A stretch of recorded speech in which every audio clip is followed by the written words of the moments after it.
Assalamu alaikum, and welcome back to another episode of Justice for All Now. I'm your host, Hannah Zuberi.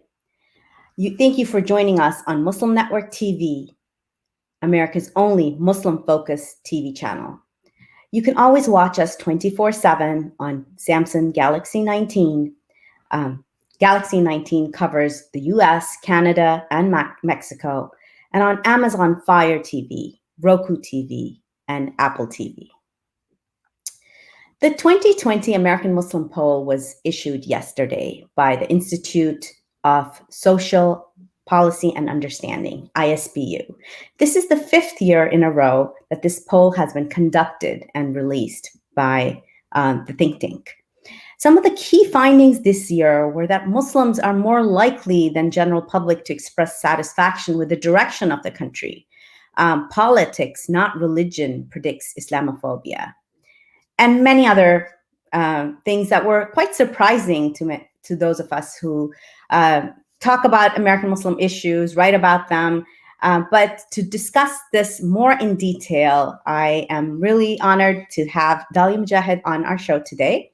She's the Director of Research at ISPU, and where she leads the organization's pioneering research and thought leadership programs on American Muslims. She's the former executive director of the Gallup Center for Muslim Studies, where she led the analysis of surveys of Muslim communities worldwide. Thank you so much for being with us here today, Dalia. Thank you. Thank you for having me. So, alhamdulillah, I wanted to, so tell us a little bit more about the history of this poll first. Absolutely. So 5 years ago, we decided to do an American Muslim poll at ISPU. And it was very important for us to not only survey Muslims, but to also survey other faith communities so that we weren't just studying Muslims as an isolated specimen. We were understanding Muslims within their faith, landscape of the country. So we did the very first time, 2016, a poll of American Muslims, American Jews, as well as the general public. And then we were able to break out the general public into the major faith groups. And this poll is really important because it is the only systematic measure of American Muslim opinion, viewpoints, demographics that happens every single year and has a comparison with other faith communities and non-faith communities in America, really giving American Muslims a voice that is representative. Mm-hmm. So one of the key findings and we're going to concentrate a little bit about your findings on Islamophobia, because this is, as we head into the election cycle, and this is something that you've talked about a lot, is Islamophobia rises in an election year. What were some of the findings this year that were surprising to you? So there were several things that were surprising. So first, just to back up a little bit, Hannah, and explain to your viewers our Islamophobia index. So 3 years ago, we created what is called an Islamophobia index. And what that means is we look at 5 different questions and we measure the level of agreement a respondent has with 5 different anti-Muslim tropes. And we look at that year to year to gauge how things are changing, what groups have endorsed Islamophobic tropes more than others, and so forth. And so first, I just want to explain that the 5 tropes or the 5 stereotypes we look at weren't chosen haphazardly. They are based on previous research that other academics have done that shows that endorsement of these 5 stereotypes is linked to agreement with anti-Muslim policies. So the 5 tropes are Muslims are more violent than other people. Specifically, American Muslims are more prone to violence, discriminate against women is the second. Third is are partially responsible for acts of violence done by another Muslim, collective blame, in other words. The fourth is are hostile to the United States. And then the 5th are less civilized than other people. So those 5 tropes We chose them because when people believe those things about Muslims, they are more comfortable with surveillance of Muslims. They're more comfortable with the Muslim ban. They even it goes as far as to being comfortable taking away Muslim Americans' right to vote. So these 5 points of view are very important to measure year to year. And so what did we find out this year? The first thing we found is that this year, actually, Islamophobia has not gone up dramatically from the year before, from 2019. It's about the same as in 2019 in terms of the percentage of people who endorse these views. The second thing that we found that was maybe more good news is that Jewish Americans, over the past 3 years, which is, of course, you know, during the Trump administration, have consistently decreased in their endorsement of Islamophobic tropes. So they've become more and more positive toward Muslims. In fact, this year, in 2020, American Jews and American Muslims are the same on the Islamophobia index. So it might surprise some of your viewers to know that, yes, some Muslims do endorse anti-Muslim tropes. And this year, the percentage of Muslims and Jews that endorse these tropes was actually equal.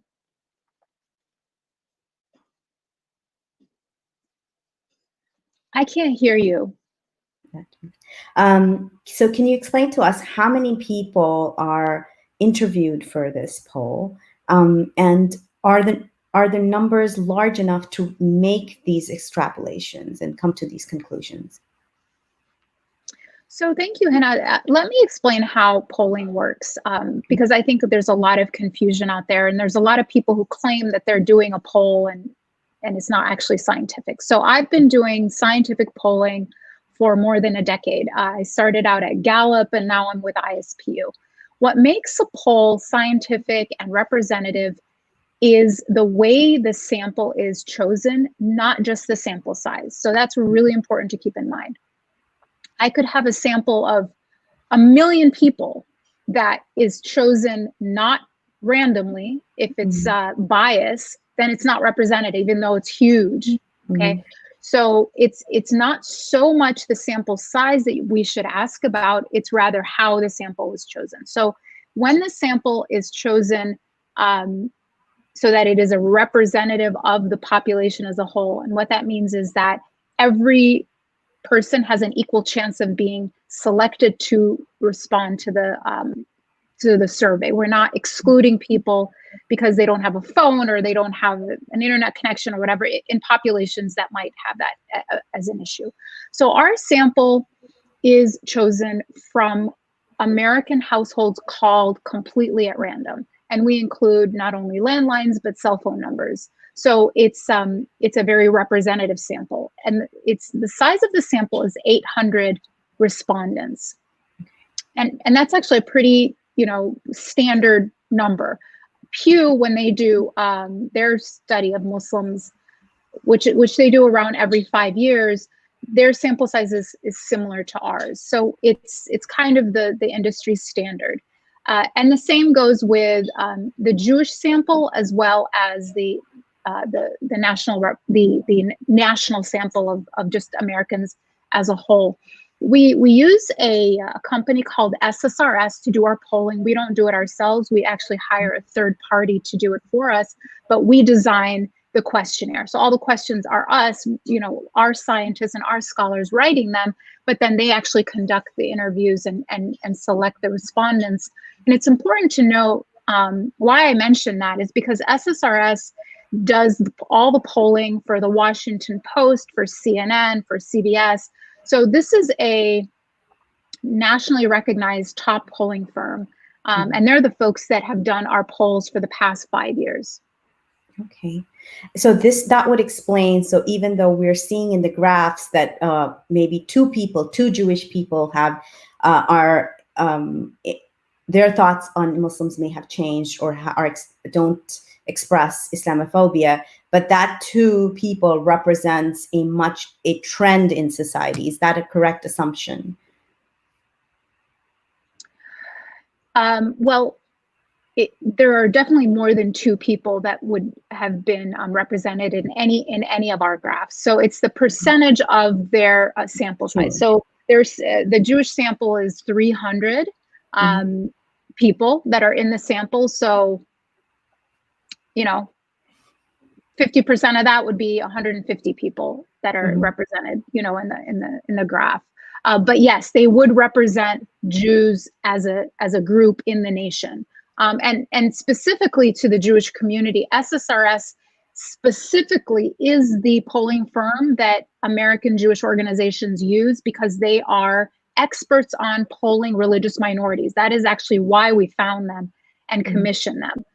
So specifically, I'm even more confident of their sample of the Jewish community because they've been, specializing in Jewish polling for years and years. And they're used whenever you read a poll about the views of Jewish Americans, it's going to be SSRS that has conducted it. Okay. Now, one of the other very critical findings was that, and the word that was used was Muslims uniquely experience institutional religious discrimination.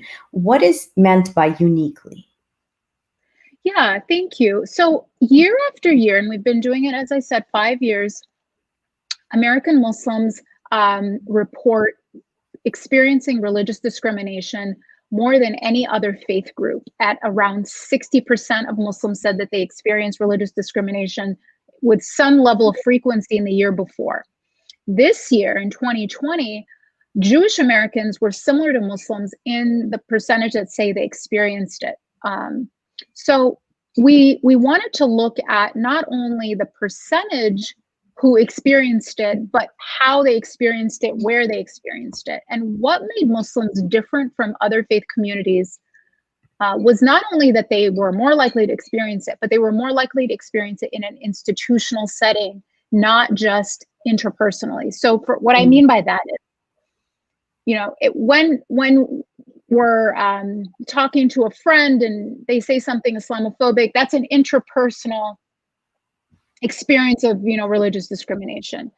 But when we're dealing with law enforcement and they're treating us differently because we're Muslim, that is an institutional type of religious discrimination. Or when we're always the one randomly selected at the airport, where we found that Muslims are twice as likely as the general public to be given secondary screenings when they come back from a trip overseas. That's called institutional Islamophobia or institutional religious discrimination.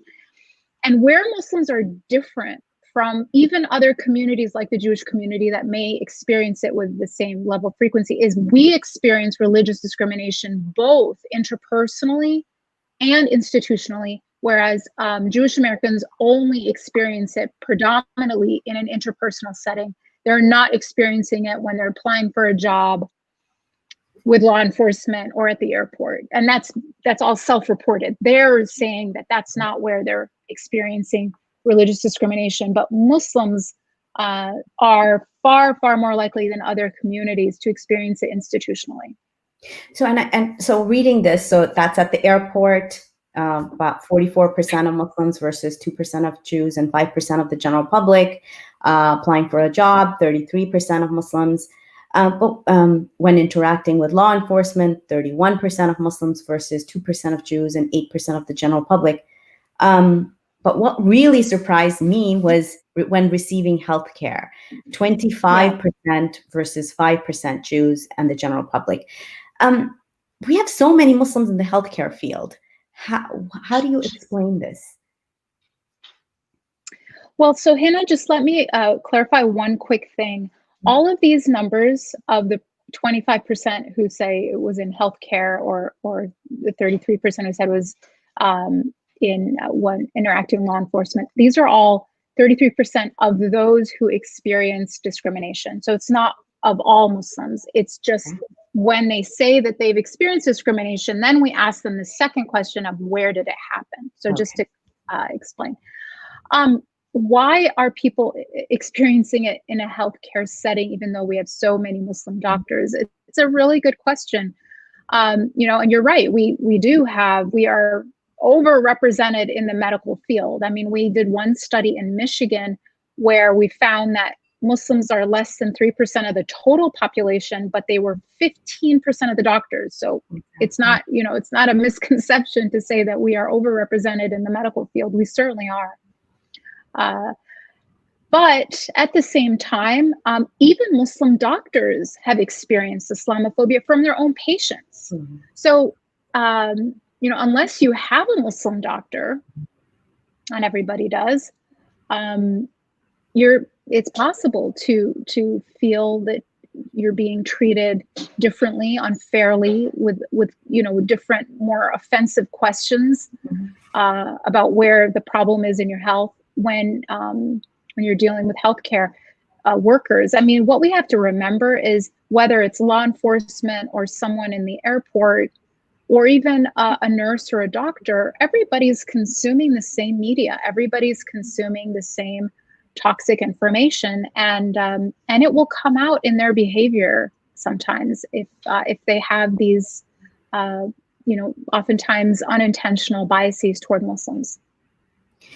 So I looked at some of the stuff that the polls in the past. So in 2017, the poll, and this is something that we've used, I know I personally have used this in my work, is the institutional bullying of Muslim children, mm-hmm. Your findings in 2017, which were surprising, but were not surprising. Because again, it was not about just Muslim kids being bullied by other Muslim kids, but also by teachers and admin. And so I've seen programs in our community that have resulted based on those findings. What other can you share with us? And we're going to talk about, because what did you find out this year about Muslim children and Islamophobia and religious bullying because of their religion, number one? And number two, what were some of the key developments from past polls that have occurred because of the fact that this information was now available to the general public? So thank you, Hannah. We asked about bullying a second time in 2020, and we found very similar numbers. Around half of Muslim families with children in K through 12 schools say that their child was bullied because of their faith, and Muslims are twice as likely to report this kind of bullying than the general public. So it is a huge problem for half of our children to be targeted simply because of their faith for bullying. And as you mentioned, a third of the time, the bully is an administrator or a teacher. They're actually the adult in the room that is targeting the children.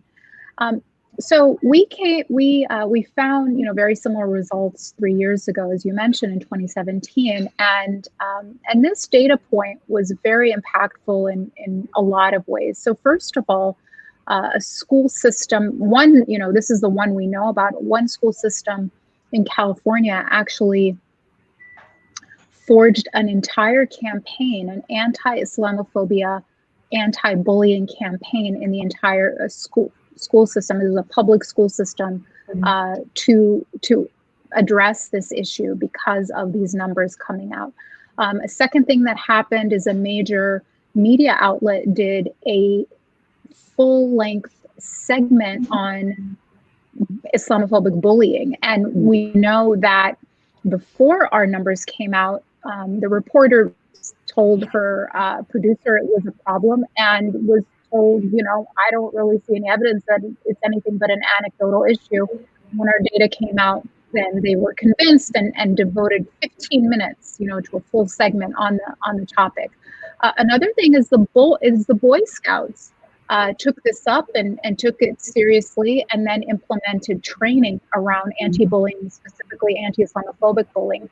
Another thing that happened is the American Muslim healthcare professionals saw those numbers and wanted to partner with us and several other organizations to pull together an interfaith anti-bullying summit to discuss faith-based bullying and what to do about it as different faith communities. And those are just some of the things that came out of the fact that these numbers came out. the final thing I'll say is these numbers were also used in briefing Facebook when they were working on their anti-bullying, the summit report, as well as these numbers were used in advising Facebook when they were putting together their anti-bullying policy. Mm. And that's important because, as we all know, especially when we're working on large topic like Islamophobia and the fact that Islamophobia kills, we've seen this across the world. Rising Islamophobia has resulted in genocide. This is a part of our work on a daily basis. And those messages, if they're taught to children at a young age, it makes a difference in the generations that are to come. So this is, thank you for that. One of the other major, questions from this finding that was surprising to people is your findings on white Muslims. Can you explain to us how were the questions chosen? What sort of questions were asked to come to some of these conclusions? The fact that one of the key findings that says that white Muslims reporting regular discrimination are more likely to have Islamophobic views. That's very surprising. It sits heavy on the heart as well. So can you tell us, one, how are the questions chosen, and two, who are white Muslims? How does the poll define white Muslims? Okay, so lots to unpack there. So first of all, we certainly, in our work, we don't set out to single anyone out, but what we do is we ask a standard set of questions of all respondents of all backgrounds. And then we also ask demographic questions. And one of the questions is a standard question on the person's race and how they identify. So we don't assign a race identity to anyone because we can't even see them. This is all phone-based or internet-based. So we ask people just simply to identify what's their race.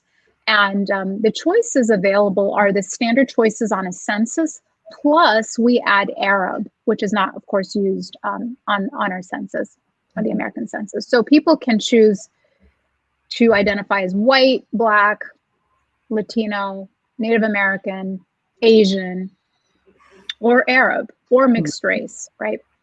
So around 18 to 20% year after year after year will always identify as white. Who are white Muslims? Half of them, roughly half of them say they were born in the United States. Half of them say they were born overseas. So some of them are white converts. Some of them are immigrants from countries like Turkey or Bosnia or Chechnya or Iran. All of these folks would identify as white. So what did we find? Basically, we found that Islamophobia was endorsing Islamophobic tropes among Muslims was higher among white Muslims. And we wanted to understand what was going on there. And we found something really strange that we're still trying to unpack, which is that that white Muslims were more likely than other Muslims, non-white Muslims, to report experiencing experiencing religious discrimination regularly. Okay, so that would intuitively maybe make you think you'd be less Islamophobic or more sympathetic to the Muslim community, but it actually was linked to endorsing anti-Muslim tropes even more if you experience regular religious discrimination. So it seems, what that suggests is that folks who experience regular discrimination because of their faith, one way that sometimes people handle that is by distancing themselves from the group that they're being, abused because of their membership of, and blaming other members of that group for making everyone look bad. And so that that may be what's going on with some of this. Why are white Muslims experiencing or perceiving to experience more religious discrimination than other non-white Muslims? We're not sure. One possible thought that's, so one theory was that if you are white, or if you're white passing and you're perceived as white, you're not going to experience as much discrimination for your race. So whereas, brown and black Muslims are experiencing discrimination, for lots of reasons. Women for their gender, then there's race, and then religious discrimination is just one of the many ways that they might experience it. Whereas white Muslims are going to perceive all of it as religious based. The other thing we found about Trump support, so it's related to this issue, is that 50% of white Muslims approve of the president's job performance, and they're twice as likely as non-white Muslims to hold this view, and they're also more likely to favor the president for winning the next election, not 50%, but more like 30%. But when we look at just Trump supporting Muslims overall, so who supports Trump in the Muslim community? That's a big question. I'm sorry to interrupt, but even when we were discussing this amongst ourselves, that was, who are the Muslim Trump supporters? Yeah, very popular question that we get quite often. So we did an in-depth analysis of these folks. So they're 14% of our community, who say they want to see Trump win the next election. So it's the lowest of any faith community, but it is still 14% nonetheless. So we looked at them. And what we found is that they share a whole lot in common with Trump supporters in the general public. So some examples is they identify as Republican. That's not surprising. And about the same percentage of Muslims actually identify as Republican, 15%. And they support Trump. So that's one thing. Just like the general public, one of the biggest factors is that you are a Republican. The second thing that marked them or made them a little bit different is they were more likely to oppose building coalitions with Black Lives Matter. And more likely to favor building coalitions with religious conservatives working on religious liberty issues. They were also more likely to say that the economy was the most important issue for them politically. But there were some other things that were a little more there were other things that were maybe a little more surprising. One is that they were more likely to be white, similar to the general public. So Trump supporting Muslims are more likely to be white. And then they were also more likely to hold Islamophobic views, similar to the general public. So, the interesting and surprising thing is just how similar Trump supporting Muslims are to Trump supporters in general. And this is something that we see in our work. And this point also, Democrats should pay attention to this. So not to take the Muslim community for granted, because I feel like a lot of them do that, as we're hearing from what happened to Linda, other messages that were coming out of the DNC during the convention. Democrats should not be taking Muslims for granted. And especially this point that you made about religious liberties. A lot of the work that we do on, the Uyghur cause or the Rohingya cause, Republicans have been very supportive. And some of the people who are working in those realms are worried that when Democrats come into power, will that support for religious liberty, religious freedom for Muslims around the globe, and specifically here in the United States, change? So this, and some of the other things when we talk. Absolutely right, Hannah. You're absolutely right not to take the Muslim community for granted for several reasons. One is 33% are undecided. That's as of March and April. But still, it's the highest of any faith community that still said that they were still waiting or undecided. Another issue is, about 15% of Muslims say they don't even intend to vote. So there's swing voters in that they're both undecided, and some will just stay home, and that could really hurt the Democratic candidate in many key states. So no, taking Muslims for granted would be a huge mistake. Definitely. I know we're going to be wrapping up the half hour pretty soon, so just a few.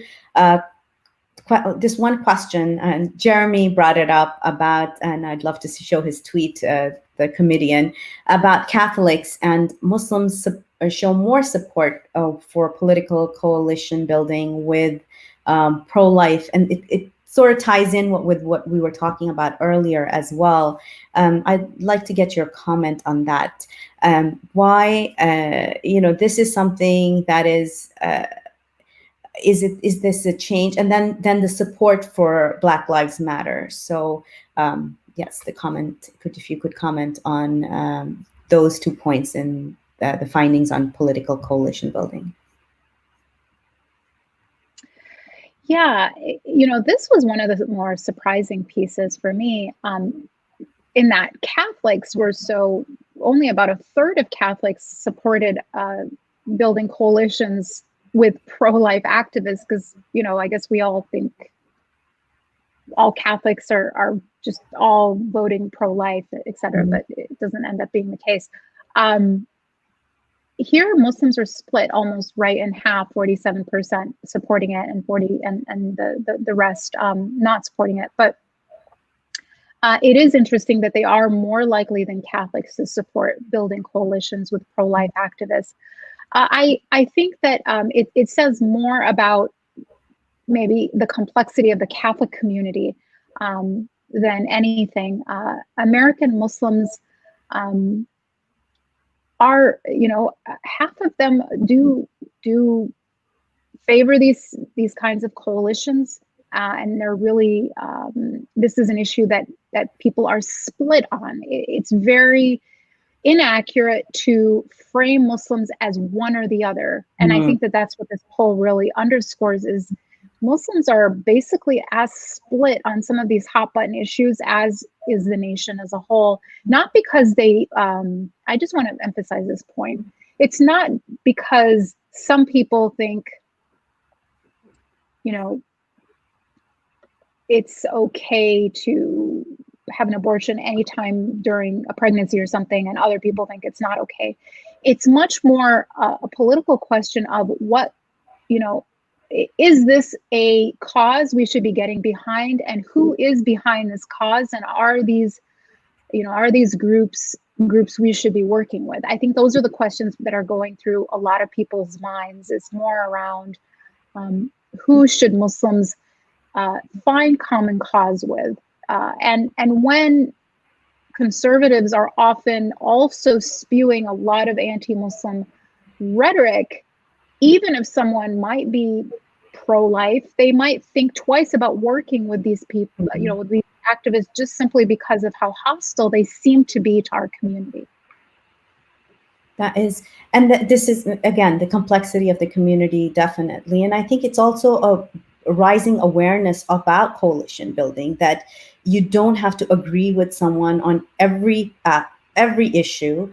And if you're building a coalition based on one issue, and then you work on that and you leave. So I think that it's a little bit of maturity in our community as well, on what coalitions they would like to join and what they wouldn't like to join. So as we wrap up the hour, I leave it to you to what are you going to do with this information now? Well, Hannah, I hope that it does. What I'd like to do with this information is get it out to as many people as possible, because what we are trying to do is inform dialogue and decision-making regarding the community. We want everyone working on the ground on any topic regarding our community to be well informed, to have the information they need to make good decisions. And if we can do that, then we're succeeding. But the real work is in the hands of practitioners and local community leaders, who we hope will take this information and implement it so that they're they're building programs and making decisions that are based on facts. Well, thank you so much, Dalia, for being here with us today and for conducting this poll. And please follow those of you who are watching ISPU.org, and you can download the report. You can read the report, use it for your work and for building community programs around this. I think a lot of times our own communities don't know as much. We assume from anecdotal evidence instead of looking at hard data. And so here's an opportunity to use that data and take it, we should be using this data and taking it to our mayors, our local city councils, our school boards. And really, next time your child comes and is being bullied, grab that report and go to your local principal. There's so many ways that data like this can be used by everybody. So thank you so much for your work, Dalia, and for being with us today. I'm going to, so for the rest of, for a lot of us, we have been looking at the reports coming out of India with the closing down of Amnesty International. The fact that Amnesty office in India has been shuttered is something that is egregious. We have a petition up on Justice for All's website that we urge everybody who believes in human rights to be signing. We're going to be sending this petition out to the Secretary of State, to the Canadian Prime Minister, because people need to realize what is occurring in India right now. So please visit justiceforall.org/stand with Amnesty India and sign the petition. Call your congresspeople. Let them know what is happening in India. The fact that Amnesty, which is a globally recognized human rights watchdog, had to shut down their offices after 2 years of constant harassment of staff by the Indian government, by the Delhi police, is something that is egregious, and all our congresspeople should know about that. So I urge you all to visit justiceforall.org/stand with Amnesty India. We're going to be having several shows coming up in the coming week, talking about India, talking about what is transpiring there. Thank you for watching. Thank you for being with us. I know we have been, we've been exploring a lot of topics that concern you. But please do reach out to us at info@justiceforall.org and let us know, what would you like to hear on this show? Thank you so much from the team here. Assalamu alaikum.